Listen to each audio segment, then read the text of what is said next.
Hi, my name is Torri Wright, and I would like to take a few minutes and talk about warning behavior versus dysregulation or crisis.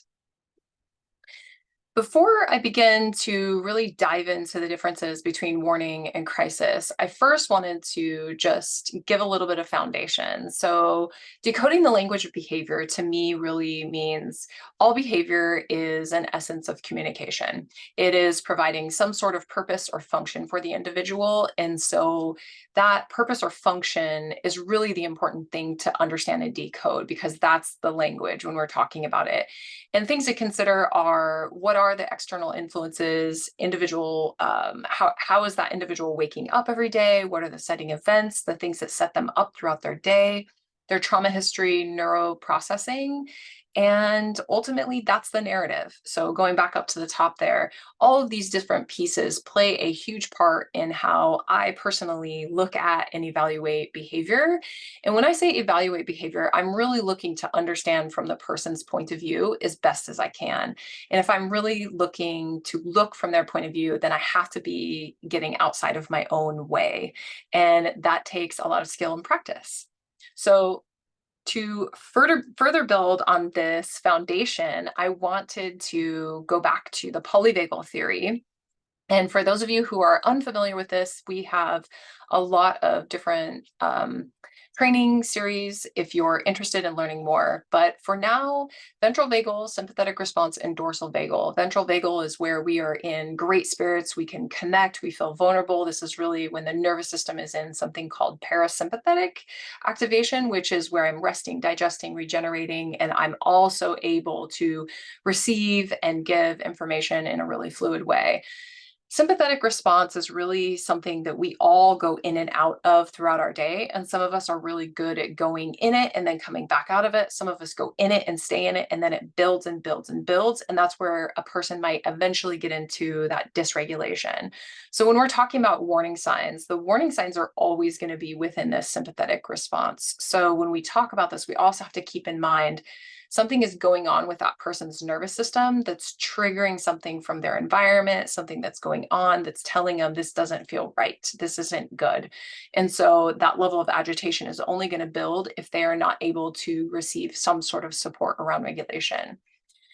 And then finally, dorsal vagal is really where somebody is shut down. This is actually kind of the opposite reaction of sympathetic response. Sympathetic response is everything is rising. Dorsal vagal is everything slowing down. So heart rate, blood pressure. This is where disassociation, immobilization might occur.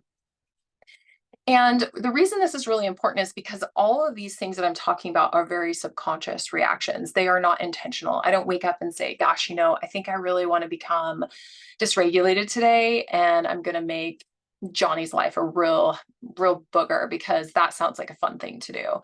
No, instead, it's more I might walk into an environment and a particular smell reminds me of something that I'm not even consciously aware of, but all of a sudden I just feel a level of agitation. Or might walk into a place and I have an interaction with something and something just doesn't feel right and it puts me in this agitated state. That's my sympathetic response, remembering something from my past that has been kind of stored in that nervous system. And what happens is when we are in that sympathetic nervous system response for a period of time, it will eventually get to that dysregulated state, as I mentioned before. And when we get closer and closer to that dysregulated state, that's when that inner ear starts to drop down, which means the person cannot actually hear you. The facial muscles also start to fall flat. So there might be a misreading of cues. The heart rate continues to climb, blood pressure continues to climb, all the tension and blood restriction starts happening. It's all going towards your heart and your gut so that you can kind of quote unquote survive that situation.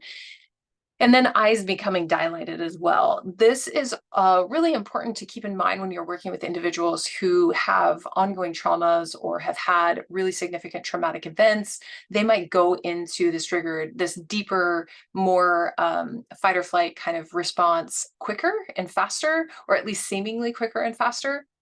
And this is the reason why that I find warning signs versus crisis or dysregulation is so important, because I hear a lot of people, parents, providers, teachers, folks that are supporting individuals with more challenging behavior say, oh, they just go from 0 to 60 and there's no warning.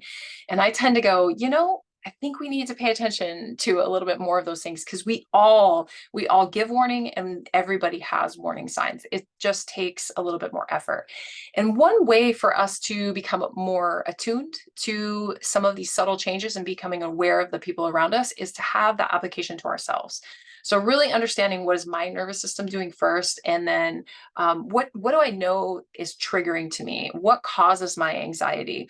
And really, we might not have the factual information, but what I can pay attention to is my heart rate change, how my breathing is definitely changing. So I might not have full inhale, exhale. I'm kind of actually taking shorter breaths, and I'm noticing that my temperature is kind of rising, and my tension in my neck and my shoulders are starting to build. Even my shoulders might even come up. So there's like subtle things that start happening for me that I pay attention to throughout my day. And then I take a moment and I really reflect on what has happened throughout my day. Have there been easy things going on? Have there been more difficult things going on? And what can I do for myself to kind of regulate? And then paying attention to how those practices that I have really support my nervous system, and it starts to slow some of those bigger things that are going on in my body. It's super important to realize that this doesn't just happen overnight. It takes a lot of patience, and it really does require some intentionality around it. But it is really important for us to become more attuned to paying attention to somebody else. And one way that I'll offer to really pay attention to this for yourself, but also for the folks that we support, is paying attention to the daily events. So otherwise known as maybe setting events.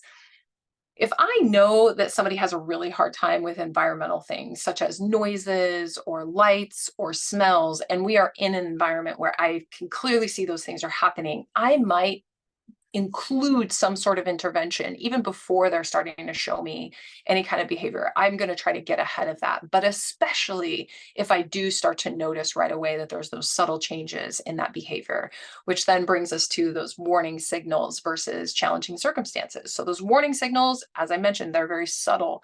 That's an indication that that person is starting to struggle. It's an indication that their sympathetic activation has been triggered, and they're spending a little time trying to figure out, like, I might feel anxiety, I might feel frustration, I might feel anger even, but I'm not fully at that dysregulated state. I'm slowly starting to climb.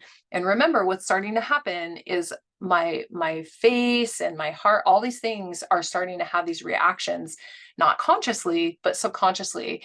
And by the way, why that's so important to me is because when I really think about when I've been in situations where I've been really upset about something, my body physically doesn't feel good. And if my body doesn't physically feel good, how can I effectively communicate? I just feel frustrated and agitated that I can't make it stop either. So that's just an additional kind of insight to be thinking about. So those warning signs are really going to be that golden information we want to pay attention to, whereas fully dysregulated is when somebody is in that dysregulated state. They're not going to receive information because that inner ear is dropped, that executive functioning is sort of dropped back down into their survival. So this is decreasing. The more they climb in that sympathetic, their ability to problem solve, to think, to be rational is slowly starting to decrease. And it's going to be like this big emotional dysregulation.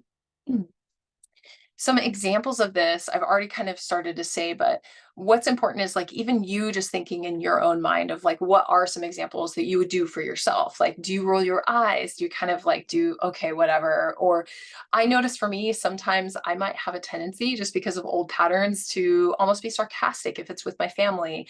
And I try not to do that, because that's a good indication that I'm feeling agitated. Or I might say something silly, but it's maybe borderline inappropriate.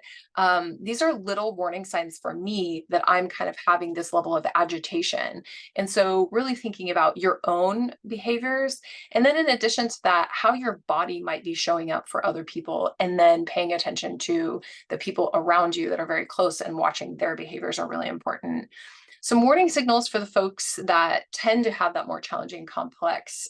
Here's just some examples. There's probably 100 more, but pacing, attention to the frequency as well as the intensity of their pacing. So maybe somebody typically paces and that's just something that they do, but all of a sudden their pacing has increased, or their foot is landing a little harder. And now I'm looking over and their fists are clenched, or they have their head down and their brow is a little bit furrowed. Those are good indications that they're trying to do their best to not go to that dysregulation. But you know what? If we can catch it at that point, now is when that intervention is going to be the most effective. If I wait maybe even 30 seconds more, it might go quickly to this dysregulated state because I missed my window of opportunity. So really taking time to understand those setting events, and then what warning signals, how their behavior subtly changes, that gives us it's kind of like this roadmap of how to be the best interventionist that we possibly can. One other thing that I'll mention here is that sensory seeking, stemming, and OCD type behaviors are often rooted, or primarily rooted, in anxiety. And so if I know that to be true, then that's definitely on that sympathetic activation. So I really want to pay attention to those kinds of behaviors and offer a lot of regulatory supports for those individuals if I start seeing an increase of any of those things, because sometimes we don't always think that some of these things are a big deal, but they're really just the subtle changes of what's happening. And it's kind of that warning before the storm kind of thing.